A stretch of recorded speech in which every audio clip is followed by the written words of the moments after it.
मी एक दलित समाजातील सर्वसामान्य घरातील कुटुंबातील एक सामाजिक कार्यकर्ता आहे.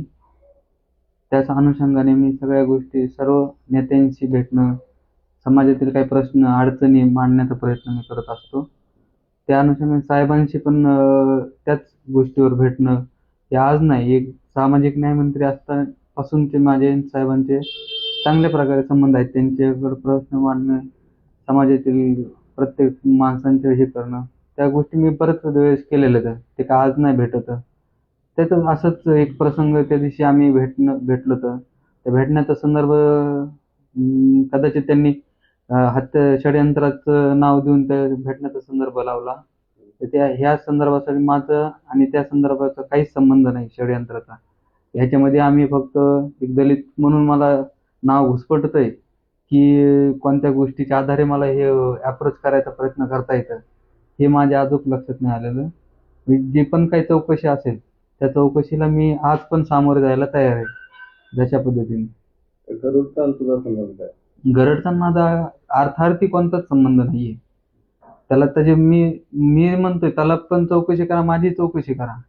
त्याचा आणि माझा अर्थार्थी संबंध नाही. ह्याच्यामध्ये फक्त अमोल खुनी हे माझ्या जवळ मित्रांचे नातेवाईक आहेत आणि त्यांच्या मार्फत आमची ओळख झाली. पण त्यांना गरड भेटला, ज्यावेळेस रेस्ट हाऊसला भेटलो आम्ही, त्यावेळेस त्यांनी डायरेक्ट धक्का बसला त्याला, गरडला, की हा इथं. मग वापस त्यांनी पण हे केलं.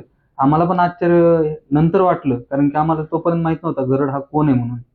पण ज्यावेळेस अमोल खुनींनी सांगितलं की हा गरड हा जरांगे पाटलांच्या घरातला माणूस आहे, मग आम्हाला त्यावेळेस धक्का बसला की हा इथं कसं काय म्हणून. पण आम्ही त्यावेळेसच सावध व्हायला पाहिजे होतं की काहीतरी षडयंत्र चालू आहे, धनंजय मुंडे साहेबांच्या विरोधात काहीतरी षडयंत्र चालू आहे.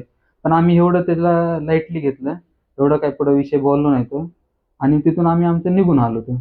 त्याच्यानंतर त्यांनी अमोल खुनेला मध्यस्थी टाकून मला भेटण्याचा प्रयत्न केला, मला बोलण्याचा प्रयत्न केला, माझ्यामार्फत साहेबांकडे जाण्याचा प्रयत्न केला. आणि ते काही आम्हाला रेकॉर्डिंग द्यायचं, त्याच्या बदल्यात मला पैशाची मागणी केली वारंवार. मी प्रत्येक वेळेस त्यांना टाळायचा प्रयत्न केला, उडवडीची उत्तरे दिली, प्रत्येक हे केलं, पण ते मला हेच करत नव्हते. कशाचे रेकॉर्डिंग?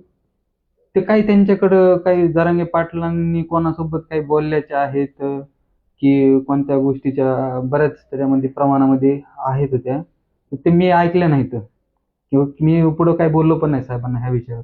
कारण मी एक सामान्य कुटुंबातला आहे आणि ह्या गोष्टी बोलणं साहेबांकडे ते आपल्याला म्हणजे माझ्या तर योग्यतेच्या नाहीत त्या काही गोष्टी.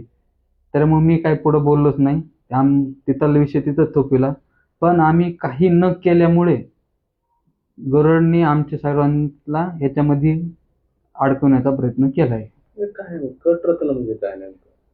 कट रचना म्हणजे त्यांनी एक भेटीचा संदर्भच त्यांनी वेगळं वळण दिलेलं आहे. ज्या पद्धतीने त्यांनी बोलायला पाहिजे होतं त्या पद्धतीने नाही बोलता कटात, म्हणजे भेटीचा संदर्भ त्यांनी डायरेक्ट कटामध्ये केले. कुठंतरी आपली बातमी कुठंतरी लीक होईल ह्या भीतीने त्यांनी आहे का सर्व आम्हाला दोषी ठरवले. काय मागणी कराल चौकशीची?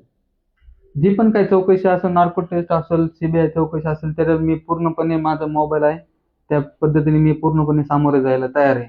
पण मला एक वाटतं, प्रत्येक वेळी दलितांचा बळी जाऊन देऊ नाही, ही एक माझी प्रामाणिक इच्छा आहे. आणि काल पण मी बाळासाहेब आंबेडकर, आदरणीय बाळासाहेब आंबेडकर यांना पण भेटून मी त्यांना तेच व्यक्त झालो की ह्याच्यामध्ये माझा कसलाही अर्थार्थी संबंध नाही, तरी पण मला एक दलित यामुळे मला ते अडकवण्याचा प्रयत्न करत आहात. गरडची चौकशी झाली पाहिजे.